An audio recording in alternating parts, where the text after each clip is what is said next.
जय हिंद साथियों, आपका स्वागत है आपके अपने यूट्यूब चैनल एजुकेशनल टेम्पल में। दोस्तों, BA second year third semester examination 2022-23 paper का नाम है आपका मध्यकालीन इतिहास यानी द्वितीय प्रश्न पत्र। ये पेपर कोड आपका 202, जिसका मैं मोस्ट इंपॉर्टेंट ऑब्जेक्टिव आपका क्वेश्चन लेकर आ गया हूँ। तो आइए देखते हैं यहाँ पर प्रश्न नंबर पहला। प्रश्न नंबर पहला है कि बंगाल का विभाजन, पहला प्रश्न पूछ सकता है कि बंगाल का विभाजन कब हुआ था। तो यहाँ पर बंगाल का विभाजन आपका 1905 ईस्वी में हुआ था। और आगे पूछ सकता है किसकी अध्यक्षता में हुआ था। तो लॉर्ड कर्जन के शासनकाल में हुआ था बंगाल का विभाजन। दोनों क्वेश्चन याद रखिएगा, इंपॉर्टेंट है। बंगाल का विभाजन 1905 में हुआ था, किसकी शासनकाल में और किसकी अध्यक्षता में? लॉर्ड कर्जन की। अगला प्रश्न है इल्बर्ट विवाद कब हुआ था। तो 9 फरवरी 1883 ईस्वी को हुआ था यह विवाद।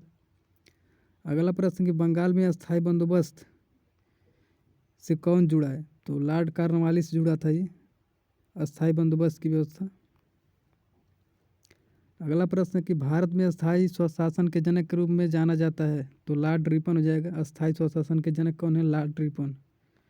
अगला प्रश्न है कि लॉर्ड लिंटन का शासनकाल क्या था। तो 1876 से लेकर 1880 ईस्वी तक इसने शासन किया था लॉर्ड लिंटन ने। अगला प्रश्न है कि मुस्लिम लीग की स्थापना कब हुई थी। तो इसका उत्तर हो जाएगा 1906 ईस्वी में हुई थी मुस्लिम लीग की स्थापना। 1905 में आपका बंगाल का विभाजन हुआ था। 1906 में मुस्लिम लीग की स्थापना हुई थी। 1907 में आपका सूरत अधिवेशन हुआ था। उसके बाद 1909 में मार्ले मिंटो सुधार अधिनियम आया। 1911 में फिर आपका ये जो बंगाल का विभाजन था उसे वापस ले लिया गया था। और उसके बाद आपका 15 आता है। उसके बाद आगे मैं बताता हूँ। अगला प्रश्न है कि शिमला सम्मेलन कब हुआ था। तो 1945 में हुआ था ये।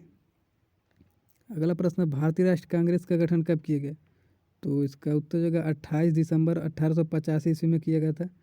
और इसकी स्थापना किसने की थी? ए ओ ह्यूम ने किया था। इसे भी याद रखिएगा। ए ओ ह्यूम भारतीय राष्ट्रीय कांग्रेस के संस्थापक ए ओ ह्यूम। और प्रथम अध्यक्ष कौन थे? तो बेमेश चंद्र बनर्जी जी थे। बेमेश चंद्र बनर्जी प्रथम अध्यक्ष थे। ये तीनों याद रखिएगा, स्थापना, संस्थापक और प्रथम अध्यक्ष। अगला प्रश्न है कि विधवा पुनर्विवाह अधिनियम किसने लागू किया था। तो लॉर्ड कैनिंग ने किया था। कैनिंग के शासनकाल में 1856 ईस्वी में किया गया था। यहाँ पर सन भी पूछ सकता है कि विधवा पुनर्विवाह कब लागू किया गया था। 1856। और किसके शासनकाल में? लॉर्ड कैनिंग के शासनकाल में। दोनों याद रखिएगा एक साथ। अगला प्रश्न कि भारतीय शिक्षा का मैग्ना कार्टा कहा जाता है। तो चार्ल्स वुड डिस्पैच को कहते हैं भारतीय शिक्षा का मैग्ना कार्टा। अगला प्रश्न भारत में लाइन बिछाने की यानी रेल लाइन बिछाने का श्रेय प्राप्त है। तो ये लॉर्ड डलहौजी को जाता है। लॉर्ड डलहौजी को रेल बिछाने का प्रथम श्रेय दिया जाता है। और यहाँ पर फूट डालो और शासन करो, ये भी नारा लॉर्ड डलहौजी का ही था। ये भी याद रखिएगा साथ में। अगला प्रश्न है कि भारतीय रेलवे को कितने जोन और कितने डिवाइडर में बांटा गया है। तो भारतीय रेलवे जोन को 17 जोन और 73 डिवीजन में बांटा गया है। जैसे आपका टोटल जोन है पूरब जोन, पश्चिम जोन, उत्तर जोन, दक्षिण जोन। उसके बाद आपका पूर्वोत्तर है जो गोरखपुर है, कोलकाता है। इसी तरह ये होता है आपका पूरा जोन होता है भारतीय रेलवे का। तो वही पूछा था। अगला प्रश्न है कि भारतीय रेलवे संग्रहालय कहाँ स्थित है। तो आपका दिल्ली में स्थित है। अगला प्रश्न पूछा था भारत में सबसे पहले ट्रेन कब और कहाँ चलाई गई। तो ये आपका उत्तर हो जाएगा 16 अप्रैल 1853 ईस्वी को मुंबई से ठाणे चलाई गई थी, जो आपका 35 किलोमीटर की दूरी तय किया था। जो ट्रेन में कुल 20 डिब्बे थे और लगभग 400 यात्री इसमें यात्रा किए थे। तो इतना बात याद रखिएगा। अगला प्रश्न पूछा था भारतीय परिषद अधिनियम 1909 को किस रूप में जाना जाता है। तो आपका मार्ले मिंटो सुधार अधिनियम था ये। इंपॉर्टेंट क्वेश्चन ये। अगला प्रश्न है कि भारत में सांप्रदायिक निर्वाचन के जनक किसे माना जाता है। तो लॉर्ड मिंटो को मानते हैं। ये भी क्वेश्चन इंपॉर्टेंट है। अगला प्रश्न है किस अधिनियम ने भारत में पृथक निर्वाचन प्रणाली की शुरुआत की। तो भारतीय परिषद अधिनियम 1909 मार्ले मिंटो जो सुधार अधिनियम था। अगला प्रश्न डॉक्टर एनी बेसेंट भारतीय राष्ट्रीय कांग्रेस की अध्यक्ष कब बनी। तो इसका उत्तर जाएगा 1970 ईस्वी में बनी थी भारतीय राष्ट्रीय कांग्रेस की अध्यक्ष। बाल गंगाधर तिलक और एनी बेसेंट दोनों थे।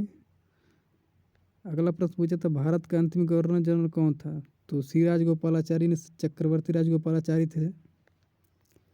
अगला प्रश्न हैदराबाद का भारत में विलय कब हुआ। तो इसका उत्तर जाएगा 17 सितंबर 1948 में हुआ था।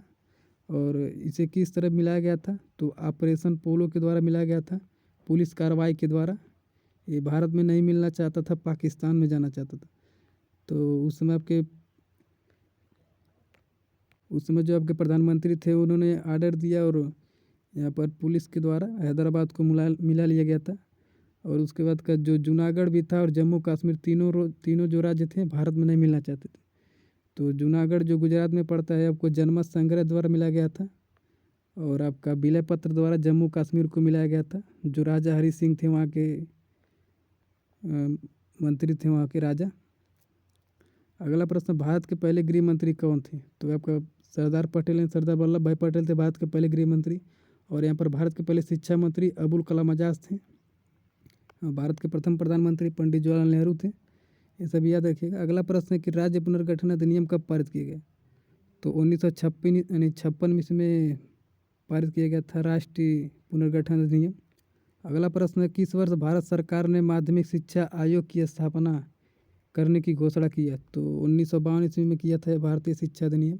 भारत सरकार ने माध्यमिक शिक्षा आयोग का स्थापना 1952 में किया था। अगला प्रश्न है, भारतीय रेलवे बोर्ड की स्थापना कब की गई थी, तो मार्च 1905 ईस्वी में की गई थी भारतीय रेलवे बोर्ड की स्थापना। अगला प्रश्न है, स्वर्ण क्रांति किससे संबंधित है, तो आपका ये बागवानी और शहद से संबंधित है। और अगला प्रश्न है कि भारत में श्वेत क्रांति के जनक माने जाते हैं, तो इसका उत्तर जगह वर्गीज कुरियन हो जाएगा। और श्वेत क्रांति किससे संबंधित है, दूध के उत्पादन से संबंधित है। और अगर पूछ ले विश्व में श्वेत क्रांति के जनक किसे माना जाता है, तो MS स्वामीनाथन को मानते हैं विश्व में जो दुग्ध क्रांति के जनक हैं, स्वामीनाथन। और यहाँ पर आपको श्वेत क्रांति दूध से उत्पादन है भी है, तो स्वर्ण क्रांति आपका शहद और बागवानी से है। और हरित क्रांति आपका किससे है, कृषि से है। अगला प्रश्न देखते हैं इसमें, नीति आयोग का गठन कब हुआ, तो 2015 में हुआ था। जो प्रधानमंत्री ने नरेंद्र मोदी प्रधानमंत्री बने थे नीति आयोग। इससे पहले इसका नाम योजना आयोग था, इसी का नाम बदलकर 2015 में नीति आयोग कर दिया गया। और नीति आयोग के अध्यक्ष कौन होते हैं, तो प्रधानमंत्री होते हैं, इसे भी याद रखिएगा। अगला प्रश्न, लॉर्ड कर्जन ने कोलकाता निगम अधिनियम कब पारित किया, तो 1899 ईस्वी में पारित हुआ था कोलकाता अधिनियम लॉर्ड कर्जन के समय में। अगला प्रश्न, बंगाल का विभाजन के समय बंगाल का लेफ्टिनेंट गवर्नर कौन था, तो सर एंड्रूज फ्रेयर था। अगला प्रश्न, अंग्रेजी शिक्षा से कौन संबंधित है, भारत में अंग्रेजी शिक्षा का जनक कौन, लॉर्ड मैकाले। अंग्रेजी शिक्षा से संबंधित कौन था, लॉर्ड मैकाले। अगला प्रश्न, 1857 की क्रांति कब प्रारंभ हुई, तो 10 मई 1857 को मेरठ से प्रारंभ हुई थी। अगला प्रश्न, बेसिन की संधि कब हुई थी, तो 1802 ईस्वी में हुई थी बेसिन की संधि। अगला प्रश्न, भारत में न्यायिक संगठन की स्थापना किसने की, तो लॉर्ड कॉर्नवालिस ने की थी न्यायिक संगठन। और लास्ट क्वेश्चन है, कांग्रेस की प्रथम महिला अध्यक्ष कौन थी, तो आपका एनी बेसेंट हो जाएगा। और इसका PDF चाहिएगा तो हमारे टेलीग्राम चैनल को ज्वाइन कर लीजिएगा, जिसका मैं इसी वीडियो के डिस्क्रिप्शन में डाल दूंगा। वहाँ पर आपको सभी सब्जेक्ट के PDF मिलेंगे। और चैनल पे नया, चैनल को सब्सक्राइब कीजिएगा, बेल आइकन को प्रेस करिएगा, ताकि जब मैं इसका एनालिसिस करवाऊँ तो आपका नोटिफिकेशन पहुँच जाए।